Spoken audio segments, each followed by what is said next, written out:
UTL solar solar लावणार आणि सबसिडीही मिळवून देणार।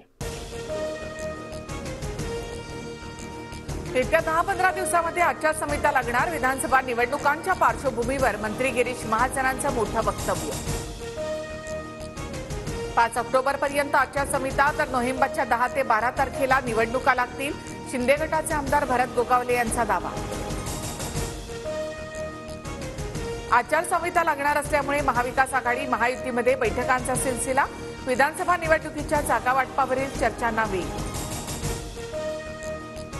एक देश एक निवडणूक प्रस्तावाला मोदी सरकारची मान्यता। येत्या हिवाळी अधिवेशनात याबाबतचं विधेयक सादर करणार। केंद्रीय मंत्री अश्विनी वैष्णव यांची माहिती। हिंमत नसल्यामुळे सरकार निवडणुका लांबवते। वन नेशन वन इलेक्शन सध्या जोक झालाय, आदित्य ठाकरेंची टीका। प्रगत महाराष्ट्रामध्ये भविष्यात महिलेला मुख्यमंत्रीपद मिळावं। रश्मी ठाकरे आणि सुप्रिया सुळे मुख्यमंत्री पदासाठी सक्षम। काँग्रेस खासदार वर्षा गायकवाड यांची प्रतिक्रिया। रश्मी ठाकरेंनी राजकारणामध्ये कधीही रस घेतला नाही, कारण नसताना त्यांचं नाव घेणं योग्य नाही। महिला मुख्यमंत्री पदाच्या प्रश्नावर ठाकरे गटाच्या किशोरी पेडणेकरांची प्रतिक्रिया। महाविकास आघाडीमध्ये सध्या 11 मुख्यमंत्री फिरतायत, मात्र काही झालं तरी सुळेंना सीएम करण्याची पवारांची जिद्द। भाजपा प्रदेशाध्यक्ष चंद्रशेखर बावनकुळे यांचा दावा। मुख्यमंत्री पदासाठी भाजपच्या मनातील चेहरा देवेंद्र फडणवीसच। बावनकुळेंकडून महाजनांच्या वक्तव्याचं समर्थन। मीच कॅप्टन असं म्हणणाऱ्या एकनाथ शिंदेंना भाजपने आता डिसमिस केलंय। मुख्यमंत्री पदाबाबत महाजन आणि बावनकुळेंच्या वक्तव्यावरून राऊतांचा खोचक टोला।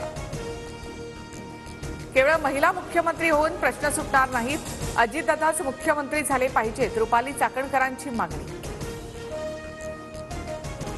जय मालोकरच्या मृत्यूबाबत उच्चस्तरीय चौकशी करावी, संशय कुणावरही नाही, पोलीस संरक्षण द्या, मालोकर कुटुंबियांची मागणी। मागाठण्यानंतर भांडूपमध्येही अमित ठाकरेंच्या समर्थनार्थ मनसैनिकांची बॅनरबाजी। अमित ठाकरे आमदार हवेत, बॅनरवरून समर्थकांची मागणी। राहुल गांधींची जीभ छाटू नका, जिभेला चटके द्या, आमदार संजय गायकवाड यांच्यानंतर भाजप खासदार अनिल बोंडे यांचं वादग्रस्त विधान। बोंडेंच्या विरोधात गुन्हा दाखल। राहुल गांधींनी ओबीसी आणि अनुसूचित जातींच्या मनात भीती निर्माण केली। माझ्यापेक्षा राहुल गांधींवर गुन्हा दाखल व्हायला पाहिजे, अनिल बोंडे आक्रमक। राहुल गांधींवर वक्तव्य करण्याची अनिल बोंडेंची लायकी नाही। वाचाळवीरांविरोधात काँग्रेस उद्या राज्यभरात आंदोलन करणार। बोंडेंनी केलेल्या वक्तव्यावरून पटोले आक्रमक। राहुल गांधींवर हल्ला करण्याचा कट परदेशात रचला जातोय। आजीसारखी अवस्था करू असं बोललं जातं, हे हल्ल्याच्या कटाचा भाग। संजय राऊतांचा गंभीर आरोप। आमच्या मागण्यांची अंमलबजावणी झालीच पाहिजे, मागण्या मान्य न झाल्यास सर्वांचं राजकीय करिअर उद्ध्वस्त करणार, जरांगेंचा इशारा।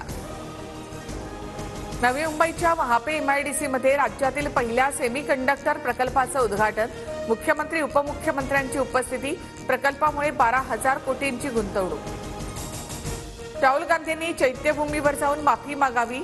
राहुल गांधींनी माफी मागितल्यास शब्द मागे घेणार, आमदार संजय गायकवाड यांची स्पष्टोक्ती। संजय गायकवाड रस्त्यावर लोकांना मारणारा गुंड, महाराष्ट्राच्या राजकारणाला UP बिहार सारखं करू नका। संजय गायकवाडांच्या राहुल गांधींवरच्या वक्तव्यावरून वर्षा गायकवाड यांची टीका। जम्मू काश्मीरमध्ये 5 वाजेपर्यंत 58.19% मतदान। किश्तवाडमध्ये सर्वाधिक 77.23%, तर पुलवामामध्ये सर्वात कमी 43.87% मतदान। UTL सोलार सोलार लावणार आणि सबसिडीही मिळवून देणार।